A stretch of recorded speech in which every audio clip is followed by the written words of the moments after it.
Before हम अपनी balance sheet को कंप्लीट करें, लास्ट हमें क्वार्टरली और ईयरली बेसिस पे रेवेन्यू को सम करना है। सो इसलिए अब हम क्वार्टरली और रेवेन्यू के ईयरली के एरिया में मौजूद हैं।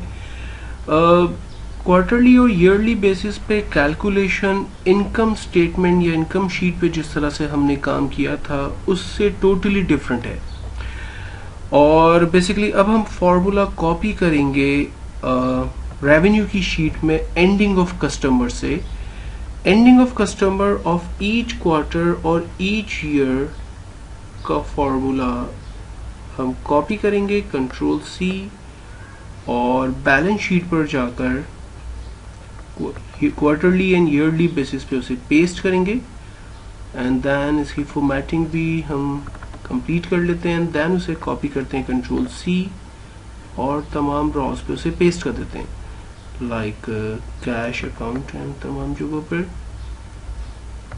Software, credit line, paid in capital and equity, liabilities, check balance, हमारा बैलेंस चल रहा है 0, and then finally so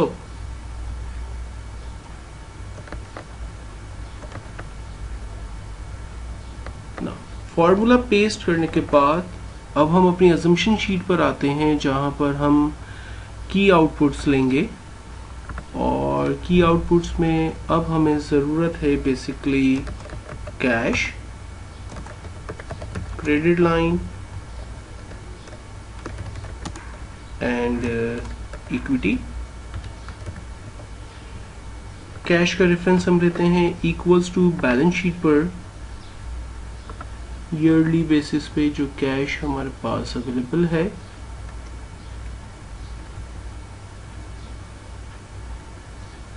inter. और इसी तरह से क्रेडिट लाइन का रेफरेंस लेते हैं इक्वल्स टू बैलेंस शीट पर ईयरली बेसिस पे क्रेडिट लाइन, और इक्विटी के लिए हम रेफरेंस ले रहे हैं बैलेंस शीट पर टोटल इक्विटी का। And then enter. फॉर्मेटिंग इनकी कंप्लीट करते हैं एंड देन डाटा को copy and then paste. Right, so almost हमारा डाटा कंप्लीट है और दैट्स इट।